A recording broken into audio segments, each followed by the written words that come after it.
Hello student, मैं गरिमा Sharma I study online के इस प्लेटफॉर्म में आप सभी का स्वागत करती हूँ।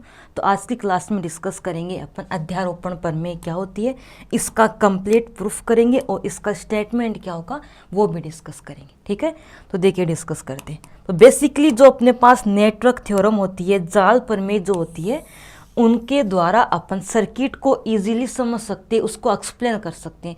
ओके, देन जाल प्रमेय जो भी हैं उनका यूज करते हैं सर्किट को इजीली एक्सप्लेन करने के लिए और उसको समझने के लिए।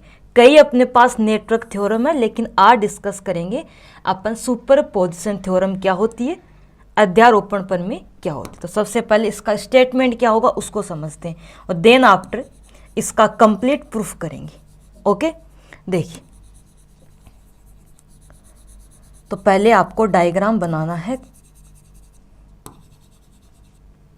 ये एक सोर्स है, वोल्टेज सोर्स या बोल सकते हैं अपन विद्युत स्रोत है, और ये एक रेजिस्टेंस है Z1 या इम्पीडेंस बोल सकते हैं, ये Z3 है, ये Z2 है, और ये अपने पास E2 एक दूसरा सोर्स है।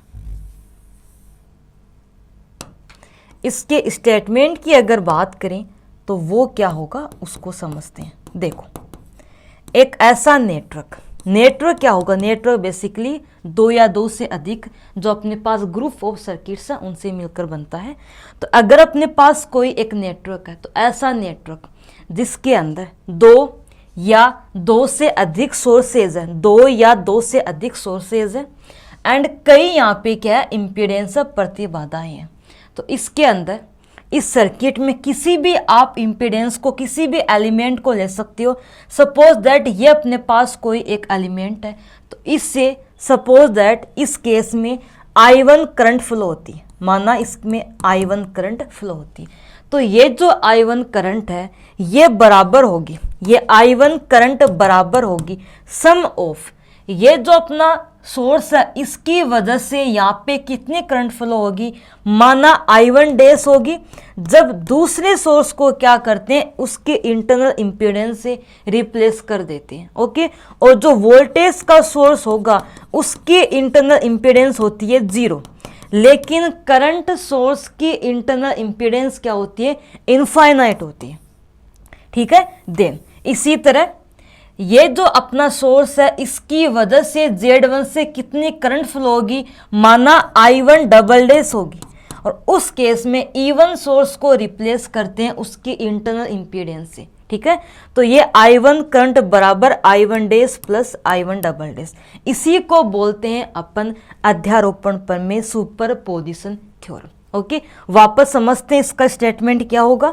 अगर अपने पास कोई एक नेटवर्क है जिसके अंदर दो या दो से ज़्यादा सोर्सेज है, दो या दो से ज़्यादा सोर्सेज है और कई यहाँ पर क्या इम्पीडेंस है, तो किसी एक एलिमेंट, किसी एक इम्पीडेंस से फ्लो होने वाली जो करंट होती है, सपोज दैट यहाँ पे I1 करंट है, ये I1 करंट बराबर होगी sum of current flow from Z1 impedance due to each sources. जैसे अपने पास E1 सोर्स है उसकी वजह से माना यहाँ पे I1 डैश करंट फ्लो होगी, लेकिन इस केस में क्या करते हैं जो अपने पास अनोदर सोर्स है उसको रिप्लेस करेंगे इसकी इंटरनल इम्पीडेंस से।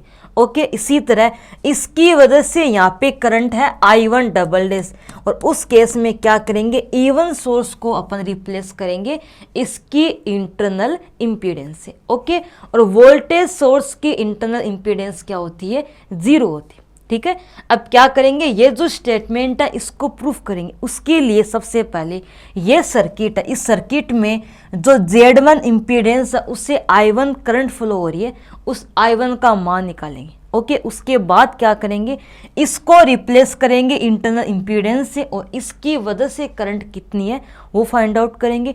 उसके बाद E2 की वजह से करंट कितनी है वो फाइंड आउट करेंगे। ठीक है, तो डिस्कस करते हैं। देखो, अब बात करेंगे इसके प्रूफ की, तो इसके प्रूफ को देखते हैं। ये अपने पास क्या होगा, देखो अगर करंट के डायरेक्शन की बात करें तो करंट प्लस से माइनस की तरफ फ्लो होती है, तो ये माना I1 करंट है इसमें फ्लो हो रही है, और ये माना I2 करंट है इस केस में। ठीक है, यहाँ पे यूज करेंगे किरचॉफ के लॉ का, किरचॉफ का सेकेंड लॉ जो होता है उसका यूज करेंगे। किरचॉफ के सेकेंड लॉ को फर्स्ट लूप में यूज करते हैं। तो ये अपना स्टेप है फर्स्ट। देखिए इस लूप को देखते हैं तो यहाँ पे बेसिकली क्या है, माइनस है, minus E1 plus current I1 है और Z1 यहाँ पे बेसिकली क्या है, इसका इम्पीडेंस है। तो यहाँ पे वोल्टेज का ड्रॉप क्या होगा, I1 Z1 प्लस। अब यहाँ पर करंट इस डायरेक्शन में है तो I1 Z3, लेकिन Z3 जो इम्पीडेंस है उससे I2 करंट भी क्या हो रही है, फ्लो हो रही है। I2 करंट भी Z3 से फ्लो हो रही है। तो यहाँ पे Z3 इंटू I2, ये इसका वोल्टेज का क्या होगा, ड्रॉप होगा। ठीक है, तो यहाँ पर अपन इसको बराबर 0 होगा। इसको लिख सकते हैं, E1 को उधर लेकर जाएंगे तो E1 इक्वल I1 Z1, और यहाँ पे क्या करेंगे, I1 को कॉमन लेंगे, Z1 plus Z3 into I2, ये अपने पास Z3 इक्वल अपने पास ये है E1। इसको लिखेंगे इक्वेशन नंबर फर्स्ट। इसी तरह से ये अपने पास था लूप फर्स्ट के लिए। अब बात करेंगे लूप सेकंड के लिए। लूप सेकंड में क्या होगा, ये अपने पास पाथ होगा। तो यहाँ पे होगा, ये अपने पास Z2 इम्पीडेंस है तो Z2 करंट है I2, Z2 करंट कितनी है, I2 है। ठीक है, एंड यहाँ पे जो Z3 है उसमें से भी I2 करंट फ्लो होगी और Z3 में से I1 करंट भी फ्लो होती है।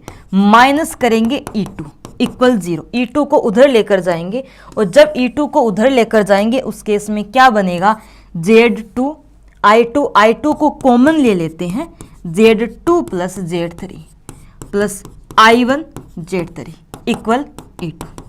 दोनों इक्वेशन को एक साथ लिखते हैं, एक साथ लिखेंगे, then I1 Z1 plus Z3 I2 Z3 equal E1, equation number first. इसे भी लिखते हैं, I1 का पार्ट पहले लिखेंगे, I1 into Z3 plus I2 Z2 plus Z3 equal E2। ये जो अपना टॉपिक है नेटवर्क प्रमेय के अंदर पहली थ्योरम है। ये टॉपिक इंपॉर्टेंट है, कई एग्जाम में आता है और इससे रिलेटेड कंपटीशन एग्जाम में भी क्या होते हैं, क्वेश्चंस आते हैं। ओके, बाकी बीएससी में भी इसका क्वेश्चन आता है कि इसका कंप्लीट प्रूफ कीजिए, और सेम क्वेश्चन कंपटीशन एग्जाम में भी आपको पूछा जाता है। ओके, देखो डिस्कस करते हैं। तो मेन टारगेट यहाँ पर है अपने I1 का मान निकालना। तो I1 निकालने के लिए क्या करेंगे, जो इक्वेशन फर्स्ट है उससे मल्टीप्लाई करेंगे अपन Z2 प्लस Z3 से, फिर माइनस इक्वेशन 2 करेंगे और इसको मल्टीप्लाई करेंगे Z3 से। ठीक है, तो करते हैं, I1 को इक्वेशन नंबर फर्स्ट को मल्टीप्लाई करते हैं Z2 प्लस Z3 से, कर दिया, into I2 Z3 Z2 plus Z3 minus equation number 2, इसको मल्टीप्लाई किया Z3 से, तो I1 Z3 का स्क्वायर माइनस है equal E1 into Z2 plus Z3 minus E2 into Z3।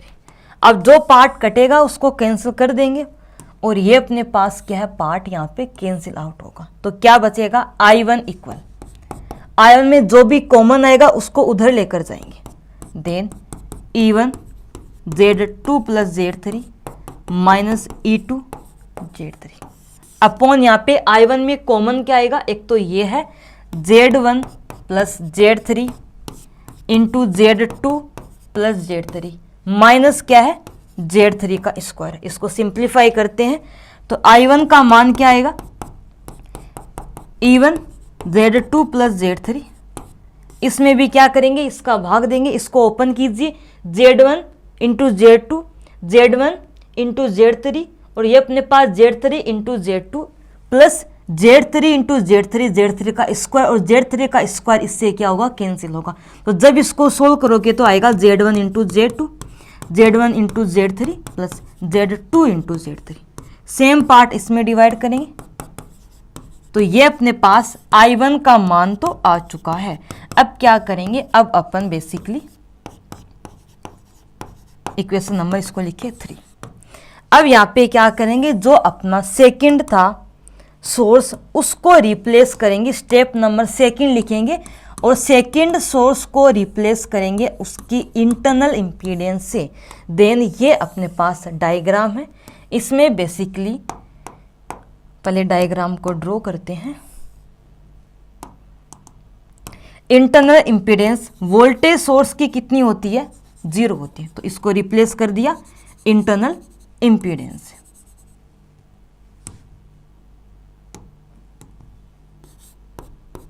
और ये E1 वोल्टेज सोर्स है, Z1 इम्पीडेंस, Z3, Z2। अब इस केस में मानना यहाँ पे I1 डैश करंट फ्लो हो रही है। I1 डैश का मान क्या होगा, करंट का मान क्या होता है, voltage upon total impedance. Voltage यहाँ पर E1 है तो ये E1 वोल्टेज है upon total impedance. Total impedance इस सर्किट की कितनी होगी, देखो ध्यान से, ये Z2 और Z3 ये दोनों आपस में पैरेलल कॉम्बिनेशन में, और ये दोनों का कॉम्बिनेशन इसके सीरीज में है। तो Z इक्विवेलेंट क्या होगा, Z1 plus Z2 into Z3 upon Z2 plus Z3। Z2 और Z3 एक दूसरे के पैरेलल कॉम्बिनेशन में है और ये इनके कॉम्बिनेशन के सीरीज में होगा। इनको आपस में क्या करेंगे, ऐड करेंगे, ठीक है। तो यहाँ पे Z इक्विवेलेंट क्या होगा, Z1 plus Z2 into Z3 upon Z2 plus Z3। इसको सिंप्लीफाई कर सकते हैं। I1 डैश इक्वल क्या होगा, E1 ऊपर जाएगा Z2 प्लस Z3 क्योंकि अपन LCM लेंगे और यहाँ पे इसको मल्टीप्लाई करेंगे Z1 into Z2, Z1 into Z3 plus Z2 into Z3। Equation number आ गया 4। तो ये E1 की वजह से करंट कितनी होगी ये फाइंड आउट कर चुके हैं और ये है I1 डैश। अब अपना होगा लास्ट स्टेप नंबर 3। इसमें क्या करेंगे, जो अपना पहला वोल्टेज का सोर्स है उसको रिप्लेस करेंगे उसकी इंटरनल अपन इम्पीडेंस से। ओके, एंड वोल्टेज सोर्स की इंटरनल इम्पीडेंस क्या होती है, 0 होती है, ठीक है। तो इसको रिप्लेस करते हैं। फिर देखिए, इसको तो रिप्लेस कर दिया और ये अपने पास है। मेन टारगेट अपने पास क्या होगा, I1 डबल डैश का मान फाइंड आउट करना। I1 डबल डैश का मान फाइंड आउट करना।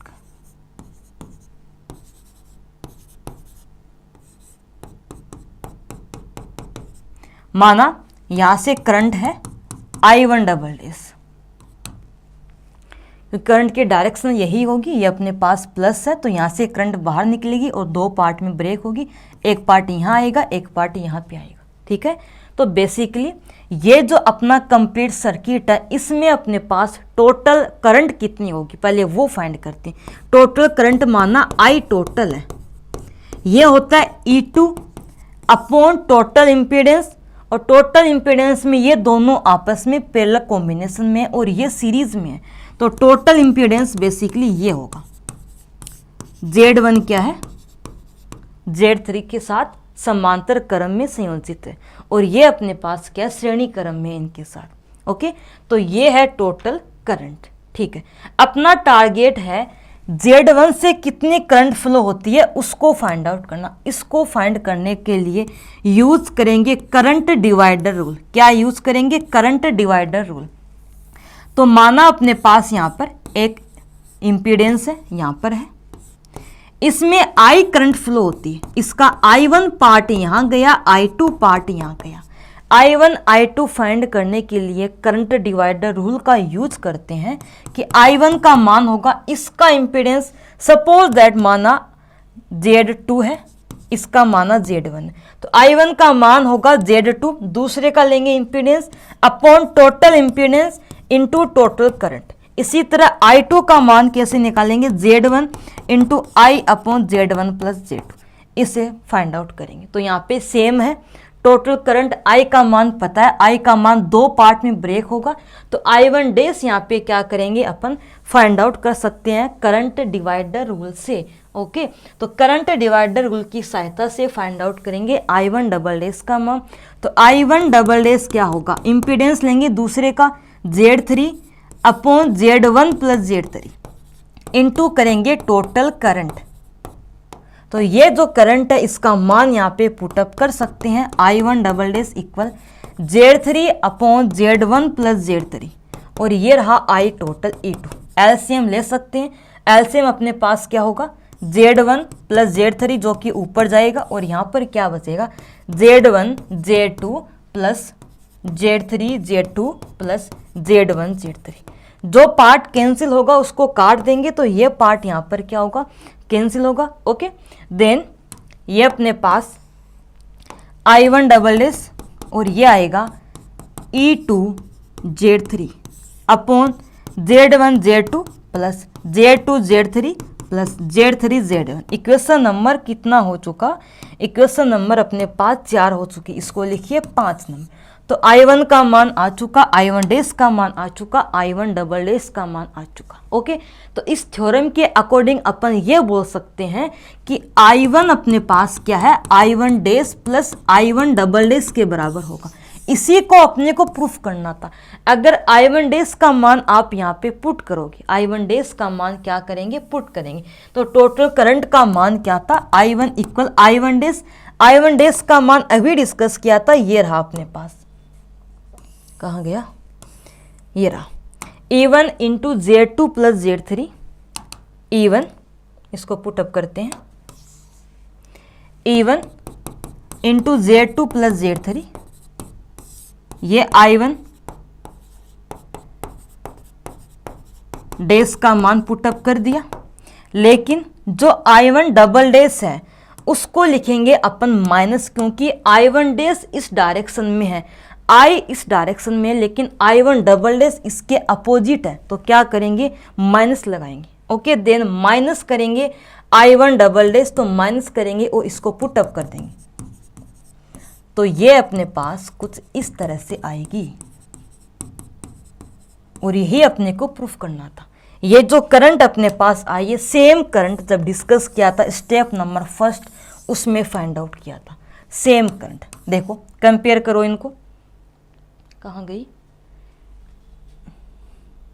ये रहा सेम करंट, सेम, और ये सेम करंट अपने पास है I1 डेस माइनस I1 डबल डेस करके। ठीक है, देखो दोनों का वैल्यू यहाँ पर बेसिकली सेम है, इस तरह। तो ये इस थ्योरम का कंप्लीट अपना प्रूफ होता है। तो ये थ्योरम होती है सुपरपोजिशन थ्योरम। ठीक है, इसका स्टेटमेंट क्या है, इसका प्रूफ क्या है, ये डिस्कस अपन कर चुके। Okay, thank you student.